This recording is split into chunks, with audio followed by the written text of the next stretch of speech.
So, namaste everyone. Welcome to the part three of this book, that is India, that is Bharat, which I am covering.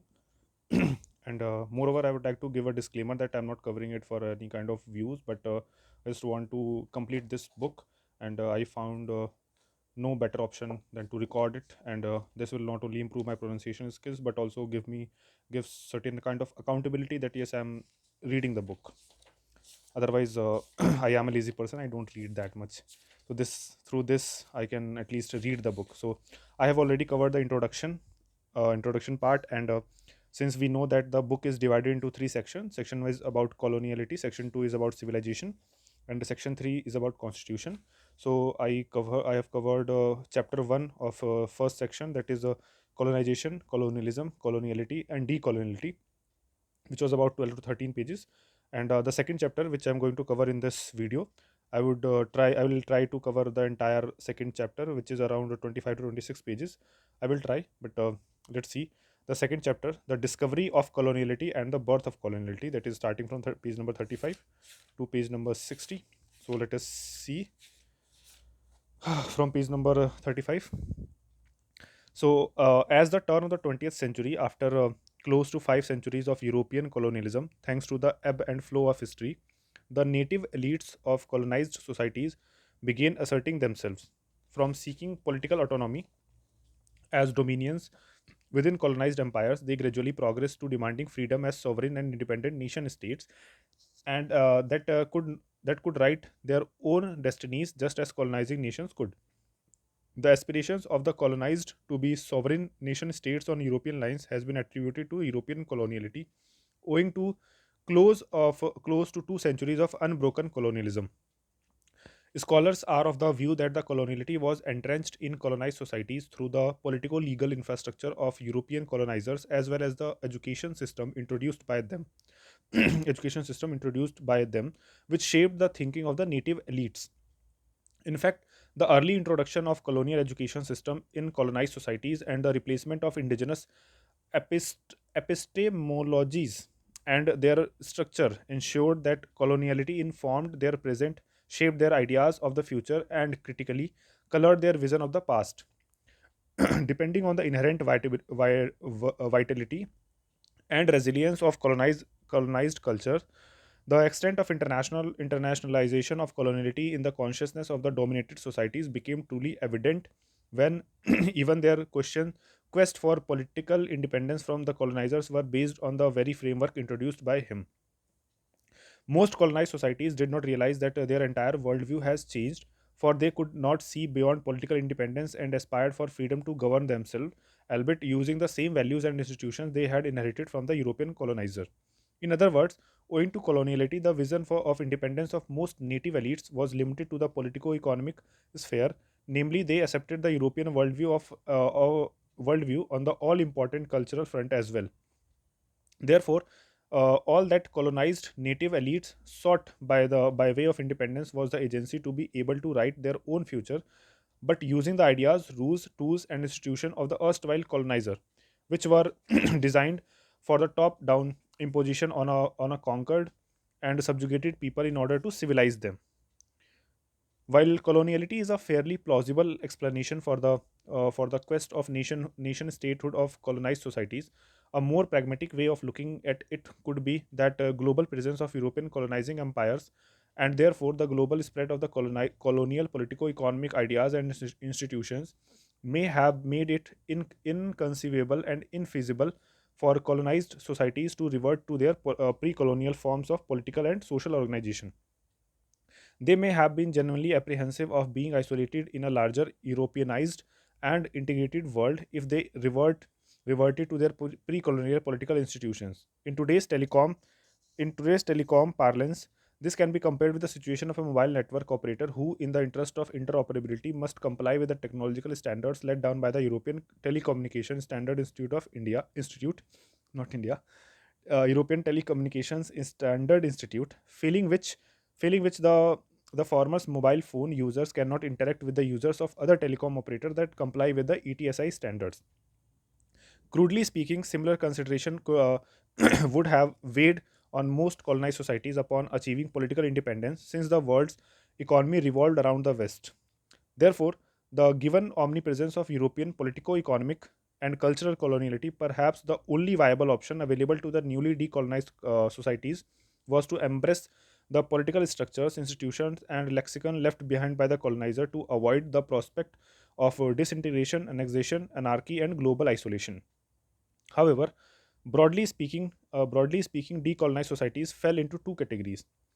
In the first category, there's those societies that had a strong sense of indigenous consciousness, or whatever remained of it after centuries of colonialism, sought to compensate for continuing with European political legacy by infusing the edifice with ideas drawn from their culture, or by customizing European definitions to suit their cultural palette. in the in the second category, those societies that were helmed by colonized native elites became crucibles for a constant struggle between the elites and the narrative and the elites and the native masses that has been relegated to the status of subalterns and pushed to the margins of the process of nation building. In this category of societies, on the one hand, the colonized native elites had stepped into the shoes of the colonizer to recast the native masses and the societies in the European mold. On the other hand, the native masses were torn between the aspiration projected by the rulers to catch up with the West and the opportunity history had finally presented them with to reclaim their roots, consciousness, and identity. It was in the latter category of the societies that coloniality manifested itself in all its glory, especially in the spheres of political thought, environment, language, religion, law, gender, economies, production of knowledge, education, and even popular culture. To add to the woes of decolonized societies, while the era of colonialism was over, its place was occupied by an even more worthy successor, that is, Western imperialism, which inherited and expanded the legacy of coloniality.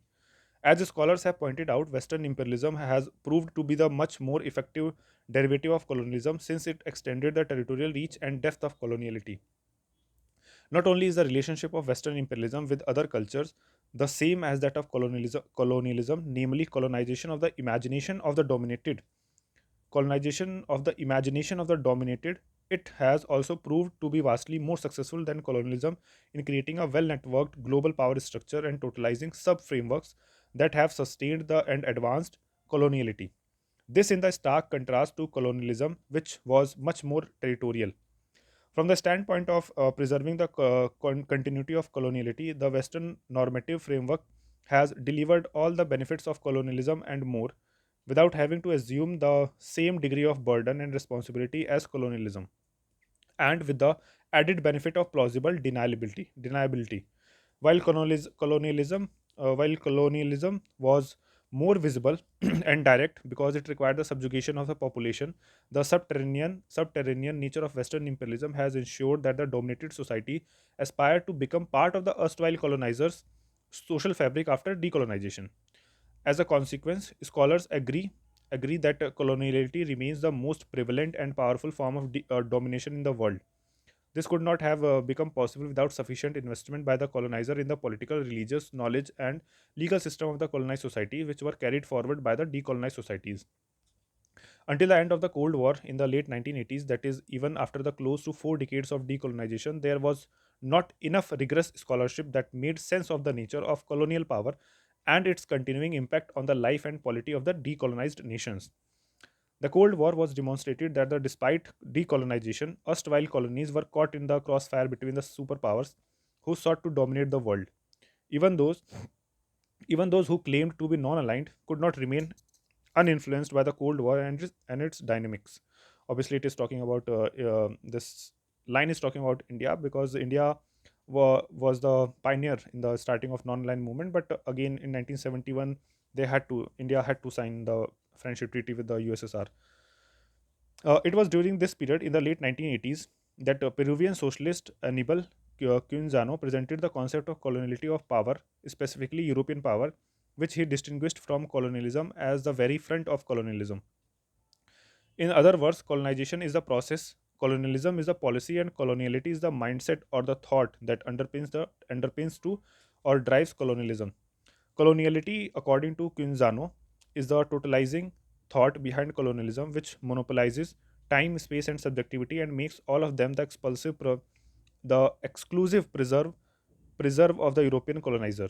Quinzano and other scholars such as Sylvia Winter, Walter D. Bingolo, Catherine E. Walsh, Nelson Maldonado, Toss, and Ramon Grossfugel have contributed to the scholarship on the pathology of coloniality, its universalist claims, and its all pervasive character. not only Not only did they analyze the problem, they also offered an option alternative, namely decoloniality, which moved away from the model presented by the postmodern and post-colonial schools. Decoloniality has been described as the movement for reclamation and restoration of indigeneity and its subjectivities. In hindsight, it could be said that the existence of omnipresent coloniality and constantly shrinking space for indigeneity meant that at some point indigeneity would resist and talk back to coloniality and seek to reclaim its consciousness and space. However, since it took several decades after colonization for the natives to find their voice and speak the language of decoloniality, it is important to understand the true nature of coloniality, its motivations, underpinnings, invisible yet ever present devices, and its impact on the entirety of indigenous worldviews. Not only would this help us understand the why of decoloniality, it would also help us to make the how rather a plurality of them. On the front, Quinzano's work represent the early pioneering years of the scholarship on coloniality, when its primary focus was the colonial character of European power. Quinzano was of the view that the race was central to European coloniality, and that there was an inextricable link between European Western coloniality and modernity rationality.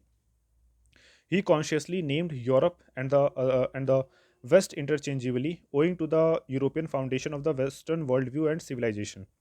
His diagnosis was that race consciousness was the and the introduction of the cultural complex of modernity and rationality were the twin pillars of European coloniality, or simply coloniality.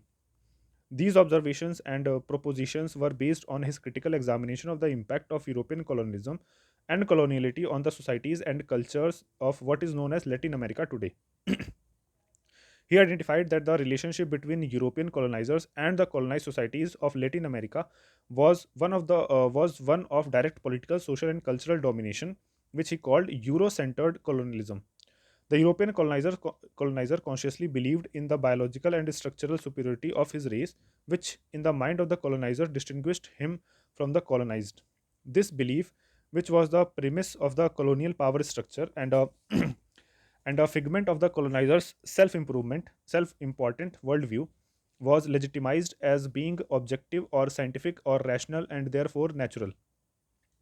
This evidences the use of scientism by the colonizer to perpetuate, normalize, and legitimize stereotypes about the colonized in order to justify discrimination.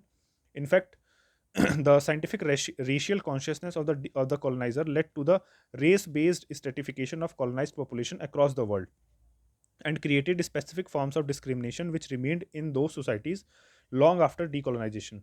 As part of the larger aim of the stratification of the colonized society, the colonizer subtly co opted dominant groups or the elite from the colonized society or into the colonial power structure to gradually wean them away from the rest of their people. This was done by inventing pseudoscientific racial theories to create fissures in the social structures of the native society, while simultaneously teaching them the ways of European culture.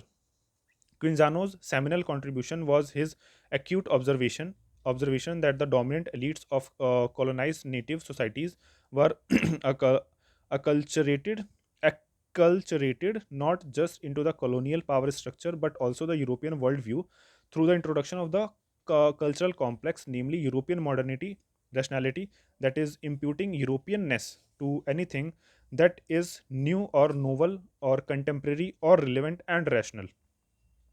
Modernity and rationality, as introduced and employed by the European colonizer, therefore represented and still represent the weaponization of time and appropriation of the very idea of reason by the European colonizer and his successor, the Western imperialist, who negate and deny the histories and lived experiences of entire civilizations from the moment of their arrival.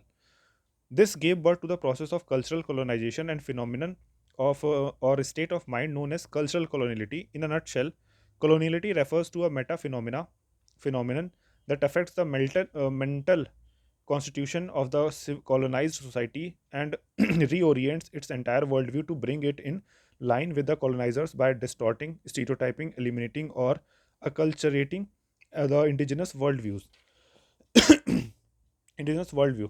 The effect of the introduction of the modernity rationality complex into the culture of colonized societies was that the entirety of native worldviews, especially their ontological, theological, and epistemological systems, were authorized. That is, the indigenous worldview became the other to the modern and rational mainstream and had to prove itself on the judgmental anvils of the latter.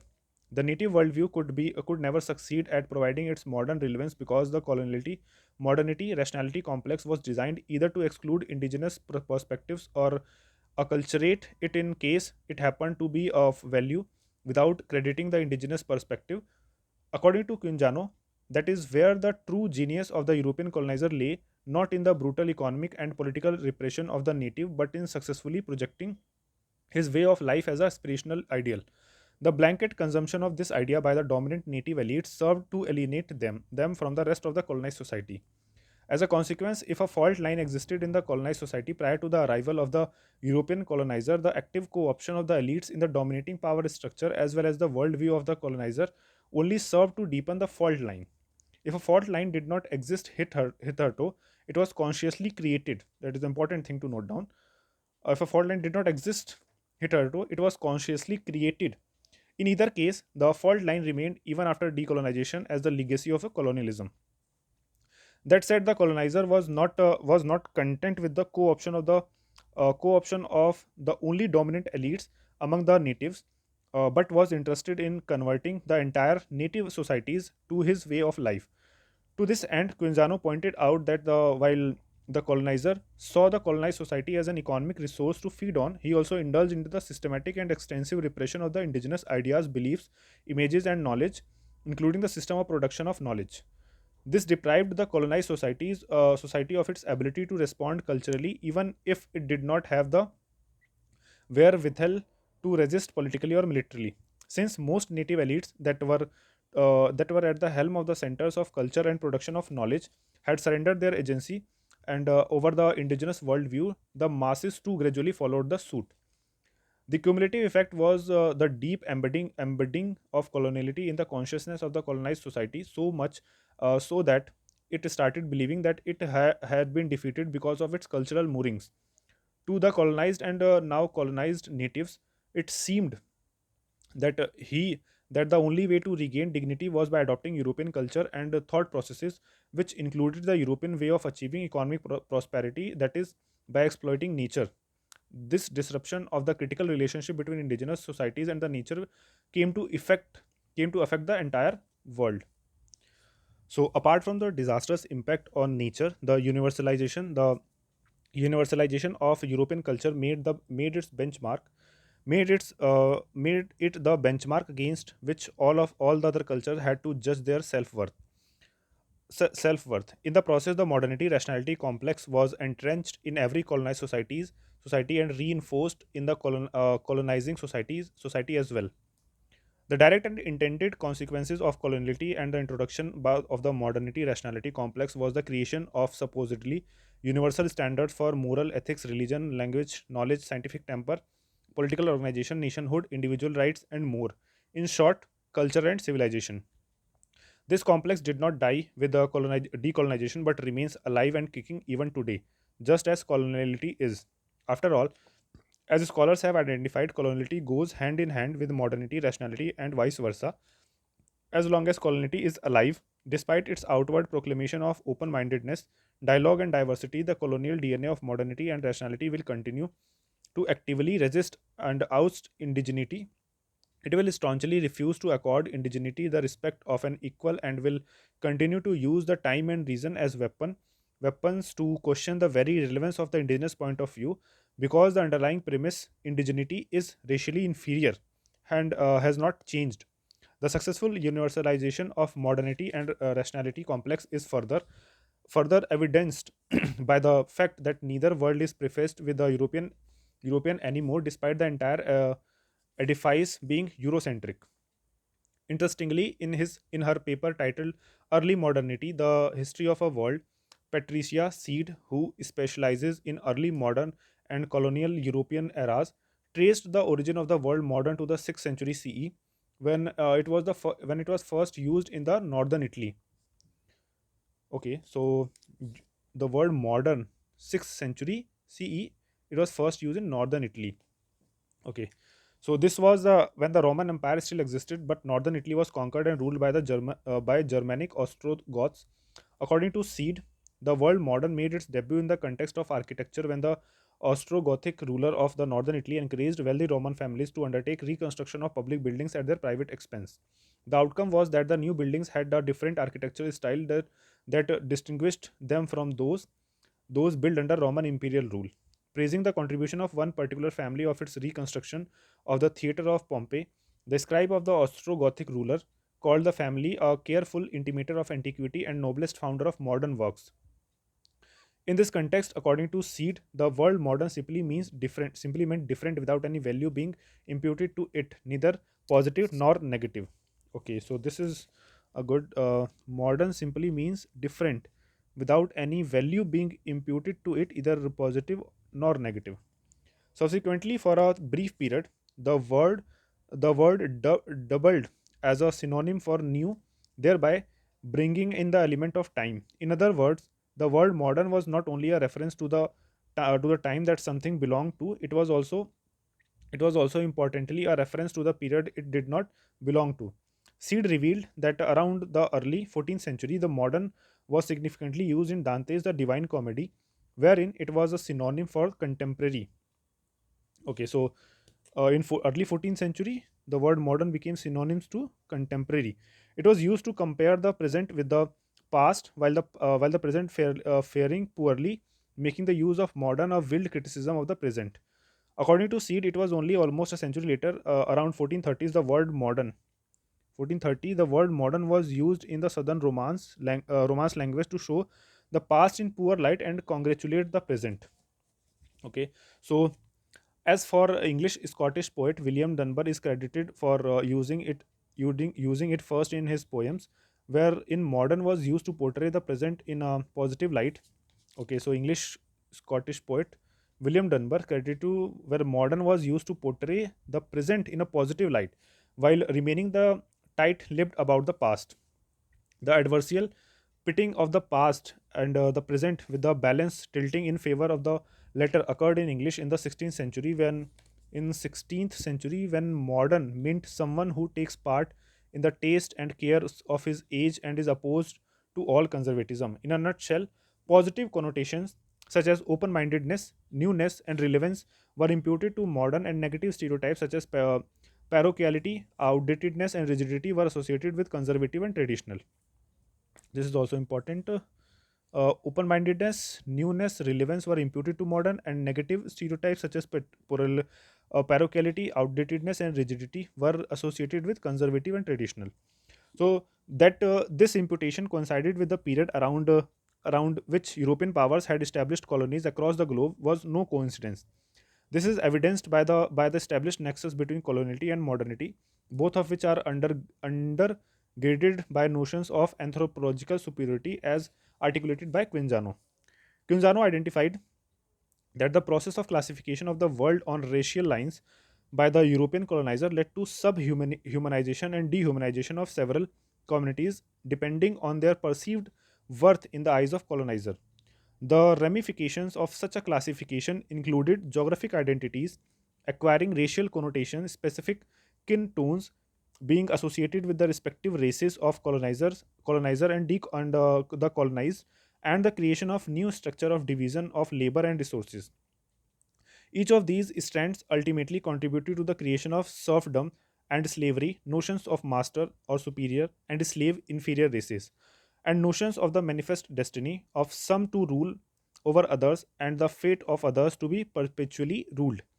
Lines were drawn between West and the East, the civilized and the primitive, the scientific and the superstitious, the rational and irrational, modern and traditional, historical and mythological, essentially European and non-European.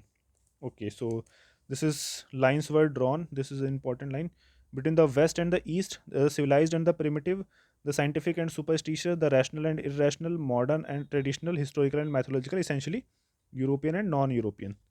So even where the colonizer, the Occident, Bagru Dingley admitted that there was indeed culture and civilization outside of Europe, he resorted to stereotyping and exotification by calling it the Orient.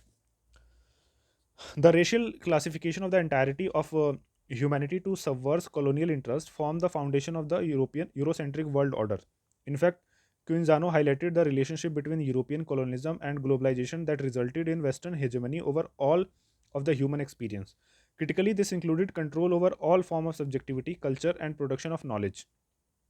Quinjano did not mince words in calling the phenomena of globalization the culmination of a process that began with the Constitution of America and colonial modern Euro-centered capitalism as a new global power. Race and therefore coloniality remain as relevant today as they were in the colonial era, notwithstanding globalization's professed love for the concept of global village. Simply put, globalization, contrary to a popular perception, is not a friend of diversity, not nor is it a melting pot of culture. On the contrary, it denotes the gradual and unconscious eradication of heterogeneity, more particularly the diversity of indigeneity, and is proof of the existence of common denominators of culture and civilization for the entire world, which was distinctly Western normative in character. Quinzano also argued that any attempts of obfuscate history by taking the position that modernity was not European but was merely a reference to newness of ideas would be tantamount to turning a blind eye to colonialism in the last 5 centuries, which had lent specific meanings to modernity and rationality that are distinctly European in nature. In other words, the totalizing effect of European colonization since the age of discovery has given the word modernity the a distinct historical connotation a distinct historical connotation that is impossible to ignore given the continuing presence of coloniality. Critically, Quinzano acknowledged that while colonialism may have existed in different parts of the world in different forms prior to European colonization, none of them compared to European colonialism's vision of global domination. This is because European coloniality required the entire world to share a common perspective on the entirety of the human history and experience. It is precisely for this reason that it is impossible to limit the impact of European colonialism to any one particular facet of life. The intended goal of European colonialism and the outcome was global cultural hegemony, which includes a subject that has become a sensitive one to broach due to deeply ingrained unconsciousness coloniality. The religious origins and the impact of European colonialism on indigenous onto epistemological structures and processes, simply put their spirituality and faith. Given the catch all use of culture in the literature on coloniality, there is a tendency to assume that colonialism was driven only by race economics and hunger for power. Fortunately and refreshingly, despite the extensive focus on race due to the legacy of critical theory of race, there exists literature that discusses the religious motivation that spurred race based colonialism and its impact on indigenous onto epistemological systems. This facet of colonialism is especially relevant to those decolonized societies that have not been fully converted to the European colonizers' faith and therefore continue to face and resist coloniality's expansionist advances even today. In his work on the race and coloniality, Quinzano did touch upon the ways in which colonized societies were forced to learn and adopt the culture of the colonizer so as to aid the process of colonization, which included learning both the material and metaphysical, specifically the Judeo-Christian religious traditions. That said, in my view, the Christian character of Christopher Columbus' expansionist voyage of discovery was dealt with more explicitly by Jamaican writer and cultural theorist Sylvia Winter, Walter D. Mingolo, Argentine semotician and professor at Duke University, North Carolina, Nelson Maldonado Torres, a professor of Latino and Caribbean studies, and others who have contributed to the understanding of the direct role of the Christian religion in European colonizer and its effect on the race consciousness of the colonizer. So Winter drew attention to the reconceptualization of a geography and the very meaning of humanity triggered by the age of discovery. She argued that since the age of discovery altered conceptions of time, space, and subjectivity, it also altered the notion of empathy for the others. Since humans have always used time, space, and subjectivity to make sense of themselves and their surroundings. This meant that the age of discovery also led to a new conception of life and death and legal agency over them. In a nutshell, European coloniality modernity affected not just ontology, theology, epistemology, and anthropology. It also birthed new notions of ethics and therefore affected education and defined both politics and policy. Winter was also forthright in her view that the age of discovery, evangelization, and colonization went hand in hand, and credited that period with secularization of the key elements of the Christian episteme, which meant that what was valid within the Christian worldview was deemed good for the entire world, and those that did not conform had to convert or perish. Her views are certainly supported her views are certainly supported by the fact that a papal bull called Inner Criteria was issued by Pope Alexander VI in 1493, which authorized Spain and Portugal to colonize, convert, and enslave non-Christian. Following are the elements of the bull, which make which make for an eye-opening read. Alexander Bishop, servants of the servants of God, to the illustrious sovereigns, our very dear son in Christ, Ferdinand, King, and our very dear daughter in Christ, Isabella, Queen of Castile Leon, Aragon, Sicily, and Grenada, health and aesthetic benediction, among other works well pleasing to the divine majesty and cherished of our heart. This assuredly ranks highest that in our times, especially the Catholic faith and the Christian religion be exalted and be everywhere increased and spread, that the health of souls be cared for and that barbarous nations be overthrown and brought to the faith itself. Where, wherefore, in as much as by the favor of divine elemency, we thought of insufficient merits have been called to the holy see of the Peter, recognizing that as true Catholic kings and princes, so, such as we have known you always to be, and our illustrious deeds already known to almost the whole world, whole world declare you not only eagerly desire, but with every effort, zeal, and diligence, without regard to hardship, expenses, danger, and the shedding even of your blood, and laboring to that end, recognizing also that you have long since dedicated to the purpose your whole soul and all your endeavors, as witnessed in these times with so much glory to the divine name in your recovery to the kingdom of Grenada from the yoke of the Saracens. And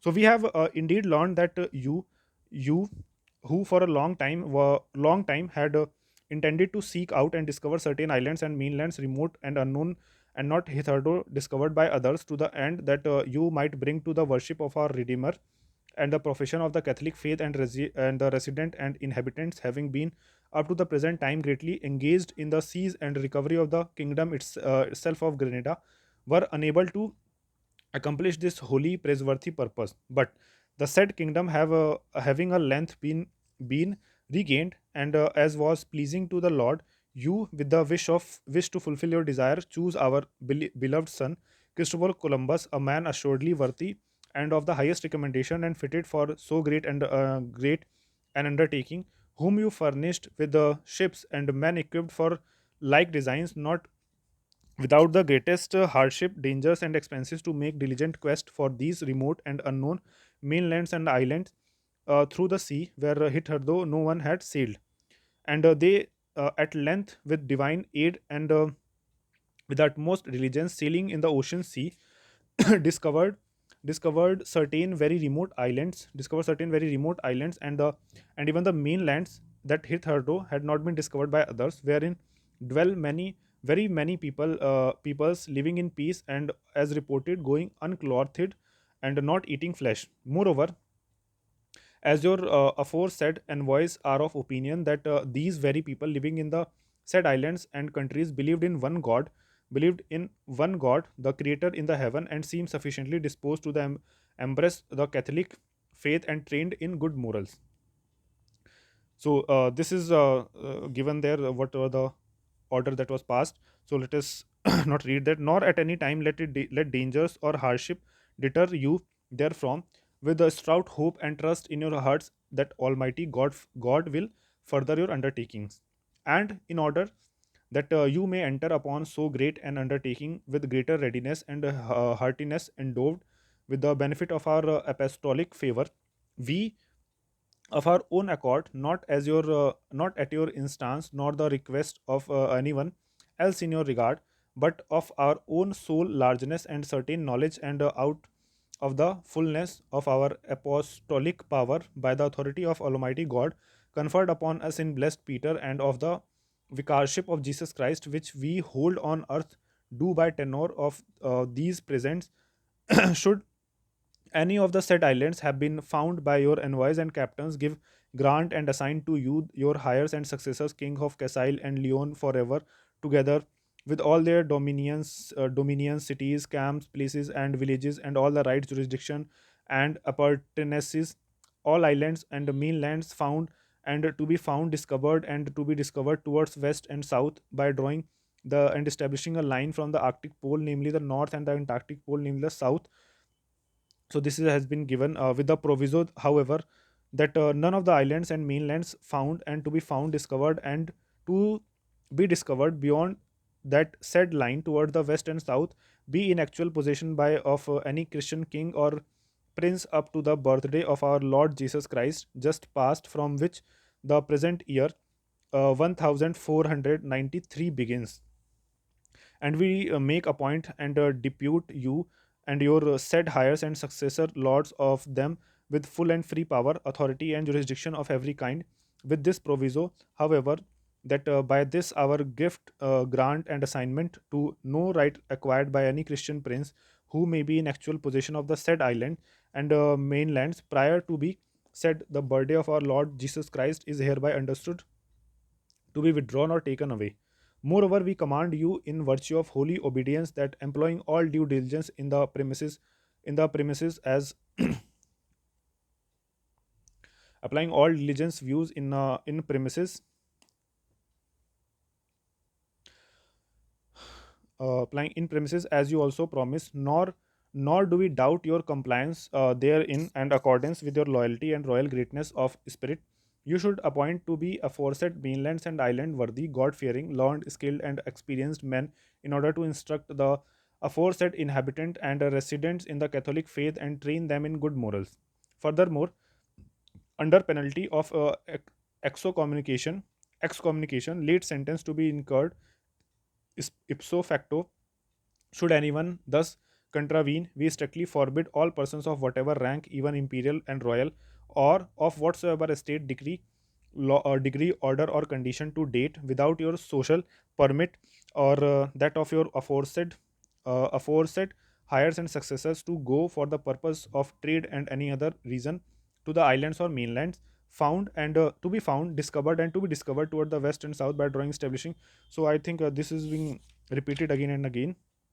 So we trust in him, from whom empires and the governments and all good things proceed, that you should with the Lord's guidance pursue this holy and praiseworthy undertaking. In a short while your hardship and endeavors will attain the most felicitous result, not to the happiness and glory of all the Christendom, but in as much as it would be difficult to have these present letters sent to all the places where desirable, we wish, and with similar accord and knowledge, to decree that two copies of them signed by the hand of the public notary commissioned therefore and sealed with the seal of any ecclesiastical officer or ecclesiastical court, the same respect to be shown in the court and outside as well as anywhere else as would be given to these presents, should they thus be exhibited or shown. Let no one therefore infringe or with rash boldness contravene this our recommendation, exhortation, uh, requisition, gift, grant, assignment, constitution, deputation, decree, mandate, prohibition, and will, should any more presume to attempt this, be it known to him that he will incur the wrath of Almighty God of the. So all these things are the letter So we were reading the letter written by the Pope. So to be honest, in last 2 3 pages, I didn't understand anything. Let us see what J. Sai Deepak sir has to explain this in the short form. So let us see. The Christian command to convert non Christian could not have been more explicit. Importantly, the reference to India in the bull was of direct consequence to the European colonization of Bharat, as we shall see later in chapter 8. While the bull was issued after Columbus' expedition in 1492 and is evident from the bull, Christian injunction undergirded both the expedition and the subsequent voyages to the New World. According to the Vintar, the treatment of pagan polytheistic people as idolaters by Columbus was traceable to the Judeo-Christian perception of the world's population being divided into: number one, the Christian who had heard and accepted the new world of the gospel; second, infidels like Muslims and Jews who, although they were monotheists, had refused the word, and those pagan polytheistic people who had either ignored or had not yet been preached the word. So Winter, that is Winter, Winter was of the view, it is a name, of the view that the religious term idolater informed the meaning of secular terms such as Indians or Indians, which led to the religion induced racial authoring of non-Christian idol worshipping communities encountered by Columbus. The encounter of the Christian European colonizer with non-Christian idol worshipping societies in turn led to the justification of liberation and civilization being offered for the colonization of a religiously and hence racially inferior people. This ultimately paved the way for institutionalized slavery and an economy based on it. Mignolo too echoed these thoughts in his paper titled Racism as We Sense It Today, in which he charted the Christian OET driven origins of the European colonizers' obsession with the race and ethnicity. Building on the works of Quinzano and Winter, Nelson Maldonado Torres suggested that is an as an anthropological category, religion as an anthropological category, and race as an organizing principle of human identification and social organization were the products of European colonialism, which only expanded with the growth of Western modernity. According to him, both religion and race were constituted together and became two of the most central categories that altered global history at every level. Therefore, the critical theory of religion was highly relevant to understanding the critical theory of race, and both were relevant to understanding the evolution of ethics. In essence, any understanding of coloniality modernity was incomplete without applying the twin lenses of religion and race, and the only way to present an alternative foundation for ethics was to adopt a decolonial approach. Given the near complete hegemony of coloniality and modernity or on contemporary ideas of ethics. According to the Torres, the age of discovery necessitated the broadening of the understanding of European conceptions of religion when the Christian European colonizer came into contact with the non Christian indigenous societies of the New World. Citing the work of Guy Stromsa, an Israeli scholar of the religious studies, Torres took the view that the age of discovery prompted a new approach to religion in view of Christianity's encounter with Amerindians. That is what makes the age of discovery relevant for understanding the emergence of the modern categories of religion and race. So, according to him, this was a major epistemic evolution. This was a major epistemic evolution in its own right. He also felt that the link between race and religion was better understood by taking into account Christianity's theological conception of Judaism, given its attempts to sever itself from its Jewish racial roots as well as its perception of Islam. For a more comprehensive understanding of the race religion interplay, he suggested the inclusion of perception of blackness, namely the perceived link between race, color, and existence of a soul and indigeneity as well. On the issue of broadening the conception of religion upon Christianity's encounter with indigenous societies, Torres' interpretation of Columbus' encountered with the native peoples of Americas differed from Winter's. He was of the view that since Christianity recognized only three categories: Christian, infidels, and idolaters, Christians, infidels, idolaters, Columbus initially struggled to place the native of the Americans in any of the three, and therefore assumed that they were not the people from a wrong or false religion but were simply without religion. The absence of religion was perceived as the absence of soul in a Christian thought, with the soul being conditioned, precedent for a human to establish a connection with the divine. This divide between those with a soul and without, according to Torres, led to race consciousness in the European colonizer because the colonizers saw the colored native people as non souls. This converted a religion into an anthropological category because it had become a marker of race. That the European Christian colonizers was white and the native peoples were black or of color was not lost on the former. The white Christian became the one with a soul and therefore fully human, while the black native was without a soul and therefore not fully human or simply non-human. Owing to this crucible of religion, race, and color, the soulness of Christian black natives were subjected to religion-induced dehumanization, which justified and facilitated their treatments as slaves and, or at the very least, as those upon whom the light of Christianity, Europeanness, and civilization had to be shone. Entire continents and societies were associated with soullessness, requiring either enslavement or conversion, since adopting Christianity was believed to infuse a soul into the dark, soulless native. In other words, in the eyes of the European colonizer, he was not merely saving the souls of a non Christian infidel or idolater, but was breathing soul into the Satan worshipping subhuman, an animal, an animal through his in other words, in the eyes of the Christian colonizer, a Christian European colonizer, he was not merely saving the soul of a non Christian infidel or idolater, but was breathing soul into the Satan worshipping subhuman and animal through his Christianizing and civilizing European touch. If this healing touch was resisted, the subhuman led to be put down ruthlessly like a beast. What is important? What is important to note is that whether approached from the perspective of winter, there where natives were seen as idolater by Columbus, or from the point of view of the Torres that Columbus considered them soulless, both views emanated from Christian OET as it existed then and shared a common purpose. Native non-Christian communities had to convert or die. Initially, Native Americans were welcoming of Europeans, as evidenced by the alteration of their creation lore to accommodate the existence of white men. However, as contact and trade increased between the two groups, the native gradually saw this land being lost to the European to cover the debt incurred in the course of trade. And as the colonizers' greed for native land increased, conversion to Christianity did too. At the very least, serious efforts were invested by Christian European missionaries to map local tradition and deities onto Christianity to reconcile the two and gradually ease the native into the colonizers' religion. Conversion to Christianity was also projected to the natives as a way of gaining social respectability, acceptance into the circles of the colonizer, and access to European education being offered by the missionaries. This meant that Christianity satisfied the practical needs of the native peoples, needs which were created by the colonizer instead of fulfilling their spiritual needs. In her paper, The Impact of the Cultural Heritage of Native American People, Nasima Dalal suggested that evangelical attempts to convert indigenous population had more than one objective. The first was, of course, to spread the word of the gospel, and the second was to acquire the land of the indigenous populations.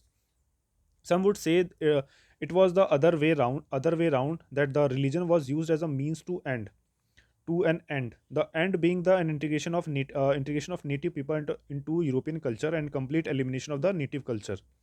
This was achieved through several means. One of which was to massacre vast number of community and to ensure that the rest of the community fell in line. They were forced to into the reservations with minimal resources. In some cases, diseases such as smallpox and the plague were introduced with the knowledge that the indigenous community was not immune to them. So there are recorded instances of voluntary conversion by the indigenous people when the threat of confrontation with the colonizer loomed large.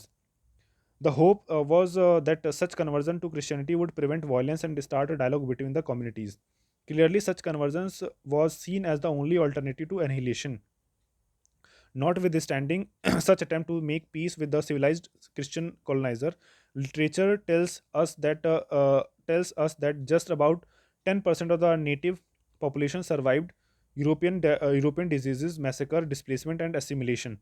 which wiped out most of its bearers of tradition and knowledge. In contemporary discourse, it is sometimes argued that the little that survived the indigenous tradition is proof of the colonizer's accommodative nature, when, on the contrary, it is proof of the determination of the community to keep its identity alive. The Europeanization and Christianization of native population was accelerated and cemented by the fact that the colonizer activity wielded both the stick and carrot. A once thriving and vibrant society, when its own center of production of culture and knowledge was physically and culturally exterminated and reduced to a colonized human mass of illiterate peasants, thereby creating the infamous the white man's burden. On the other hand, the yawning void so created was filled by offering European culture as the way to climb the social ladder. In other words, the demand for European culture was created and met by European colonizer, not just the present, but for all time to come. This the European colonizer passed off as his benevolence, for he was saving the heathen natives' soul from letters' own ignorance, superstition, and savagery. Had it not been for archaeological and ethnological studies, it would have been next to impossible to reconstruct native life as it existed in pre colonial times, or the genocides perpetrated by the colonizer. But for this evidence, the European coloniality would have successfully justified and explained the civilizing effect of colonization, and convinced us all that its culture, religion, and way of life were globalized through peaceful means. This explains the present Christian character of Americas and large part of Africa, which should come as no surprise. Given the complete cultural domination colonized societies in Latin America were subjected to by the European colonizer, it was only human on the part of the dominated to latch onto the closest living culture, including religion, available to them, namely that of the colonizer, and they wore as a badge of honor with the zeal of a new convert. The adoption of the colonizers' culture was clearly not a matter of choice, but a sheer human reaction, and perhaps even a necessity, thanks to the atrocious and inhuman condition created by the colonizer. It was only a matter of time before the new convert to European culture and religion not only disowned his previous identity but also spewed venom against it, because he associated his past and heritage with weakness, superstition, and defeatism, thus completing the process of severing ties with his roots.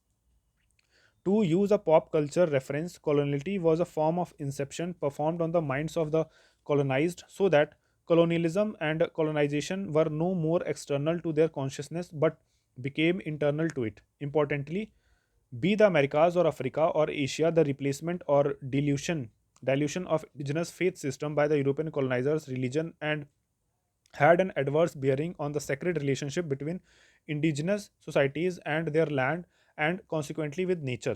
This in turn severely affected indigenous onto epistemology and culture, as shall seen in the next chapter. So this was all about the second chapter. It was a long video because since it has 25 pages to cover, so I have covered the second chapter as well, and will try to cover the third chapter in the next video very soon. Till then,